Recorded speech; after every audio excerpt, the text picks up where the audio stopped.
कॉलेजों से रिश्ता है, सरकारी नौकरियां हैं, बाप दादा की जागीरें हैं और उन्हें आम गरीबों के हालात, आम नौजवानों के हालात, फैक्ट्री में काम करने वाले मजदूरों को, बस्तियों में रहने वाले दहकानों के जो जिल्लत और रुसवाई की जिंदगी हो उनका एहसास नहीं है।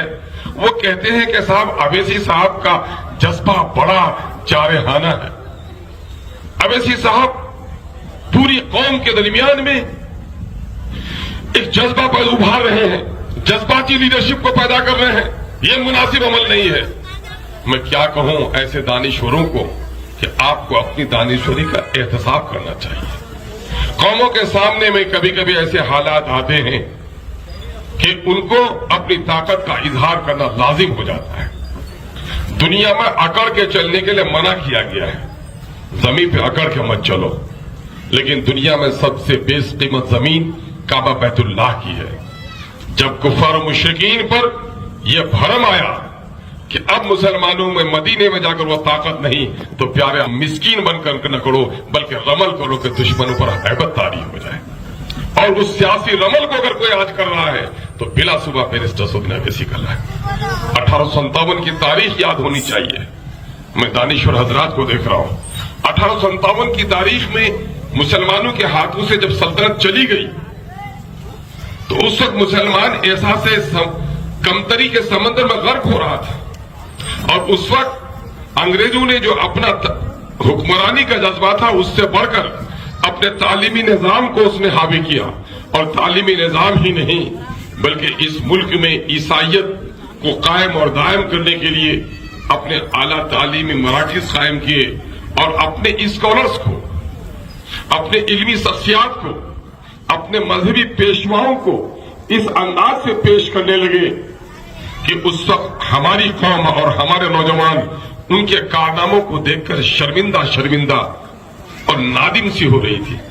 ऐसे वक्त में अल्लाह की रहमत करे अल्लामा शिबली अलैहिर्रहमा को। शिबली ने कहा तुम उनको देख के घबरा रहे हो। आपने अल फारूक लिखा, अल मामून लिखा कि देखो तुम्हारे जो हीरोज हैं, तुम्हारी जो इल्मी शख्सियात हैं, तुम्हारी जो मजहबी शख्सियात हैं उनके भाषण के बराबर ये नहीं है। और उस वक्त अपने लोगों के बारे में पढ़कर हमारे नौजवानों के दरमियान में जिनका नफ्स डूब रहा था उनको नया हौसला मिला। इस वक्त जान रहे जो पिछले दिनों में फांसी की सजा सुनाई गई थी अफजल को, पूरी कौम गर्दन झुकाए बैठी थी खौफ के मामले में। और ऐसे वक्त में अगर बरमला एहसास से कमतरी में डूबती हुई कौम को अगर किसी ने उठाया तो बैरिस्टर सदुद्दीन अवैसी ने कहा कि जालिमों को सजा दो, मुझे उससे इनकार नहीं है, लेकिन पहले जिसकी बारी थी तुमने उसको सजा नहीं देकर इंसाफ का खून किया है। आपको मालूम है बाबरी मस्जिद का फैसला आया, बाबरी मस्जिद के हक में नहीं आया। सुप्रीम कोर्ट ने फैसला सुनाया कि बाबरी मस्जिद की जगह पर राम जन्मभूमि की तामीर होनी है।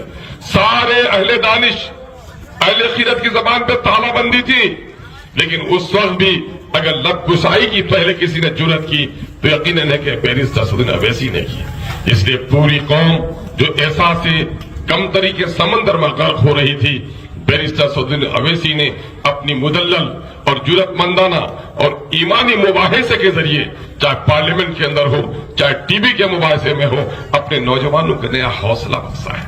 और यह हौसला हम लोग कभी कहते हैं कि पुलिस एक्शन के बाद शहर हैदराबाद में मुसलमानों में अपनी सियासी क़यादत का ख्वाब चकनाचूर हो गया था। चंद सालों के बाद जब अब्दुल वाहिद ओवैसी साहब ने अक्सर लोग बिखरी हुई मिल्लत को जोड़ने का काम किया तो मसलहत कोस बुढ़े उस वक्त भी कहते थे, ए अब्दुल वाहिद जो लोग बचे हैं क्या उसकी गर्दनें भी कटवाओगे? अब्दुल वाहिद ओवैसी ने कहा था मसलहत की चादर ओढ़ कर तो तुम जी लोगे, जीने को तो सर झुका के तुम जी लोगे, लेकिन याद रखना अगर तुमने सर झुकाकर जीने की आदत बना ली तुम्हारी नस्लों से गुलाम जन्म लेगा। मैं तुम्हें सर उठाकर जीने की दावत देने आया हूं। गर्दन अगर हमारी कटेंगी भी तो यकीनन है कि तुम्हारी नस्लों से सरदार जन्म लेगा। तय कर लो कि अपनी नस्लों में सरदार जन्म देना चाहते हो या गुलामों को जन्म देना चाहते हो।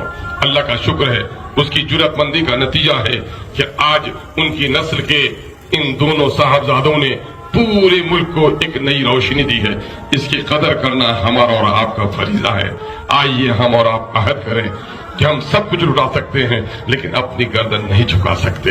यकीन जानो, रिश्तेदार बड़े अमीरों कबीर हों, इंतकाल कर जाए, बच्चा यतीम नहीं होता।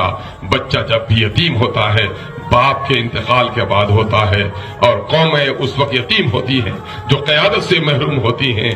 अपनी इस यतीम मिल्लत को अगर क़यादत देने के लिए कोई शख्स आया है तो उसका सरापा एहसानमंद होना चाहिए। आइए अपने एक एक वोट का इस्तेमाल कीजिए। यकीनन है फतह यकीनी मालूम पड़ती है, लेकिन आपको ज्यादा हौसले से, ताकि दुश्मनों का हौसला पस्त हो जाए, फिर कोई इसके सामने में आंखों में आग डालकर नॉमिनेशन करने की हिम्मत न करे। आज पूरा हिंदुस्तान और पूरी मजलूम आबादी बड़ी उम्मीद की नजरों से आपकी तरफ देख रही है। आज दलितों की जो आबादी है, आज अगर उनको बस चले तो बैरिस्टर ओवैसी को भगवान कह डालें, लेकिन ओवैसी साहब को मैंने देखा है झुक के भी सलाम करता है तो झुकने नहीं देते। कहते हैं तुम और हम तो एक ही माँ बाप की औलाद हो, तुम्हारे और हमारे खून में कोई फर्क नहीं है, तुम्हारी इज्जत करना हमारा हिस्सा है, तुम्हारे साथ जो जुल्म हो रहा है उसके लिए भी लड़ना मेरा फरीजा है। आइए हम सब मिलकर मजलूम आबादी जो हिंदुस्तान की है, भले हिंदुस्तान का सियासी दारुस्सल्तनत दिल्ली हो, लेकिन हिंदुस्तान के मजलूमों, मखूरों और महरूमों का जो सियासी दारुस्सल्तनत है वो शहर हैदराबाद है। इसलिए पूरी उम्मीद के साथ मजलूम आबादी आपकी तरफ देख रही है। आप बड़ी होशियारी के साथ अपनी माँ और बहनों से भी मैं कहूंगा, मेरी माँ बहनों, नेक बेटियों, इस वक्त जोहद यही है, जिद्दोजहद वही है। वो जिहाद नहीं करना है, बल्कि जमहूरियत में जो सबसे बड़ा जिहाद है वोट का जिहाद है। नवाफिल तर्क कर देना, नमाजों की जमात से न पढ़ने का मौका मिले तो अपने आलिमों से पूछ लेना। ये वक्त सियासी जंग का है, अपने एक एक वोट का इस्तेमाल करना। यकीन जानो वोट अमानत है, वोट अमानत है तो अमानत को अहले अमानत के हवाले किया जाना चाहिए। वोट शहादत है तो शहादत को छुपाना जुर्म है, शहादत को अदा करनी चाहिए। यकीनन है कि आपके वोटों की तादाद अगर ज्यादा होगी उस जीत से बैरिस्टर ओवैसी साहब को यकीनन के हौसलामंद इंसान है, लेकिन और हौसला मिलेगा और पूरी कौम को एक नया हौसला मिलेगा और दुश्मनों को कम अज कम हैरत में नहीं बल्कि खौफ की नफ्सियात में डूबने पर मजबूर होना पड़ेगा।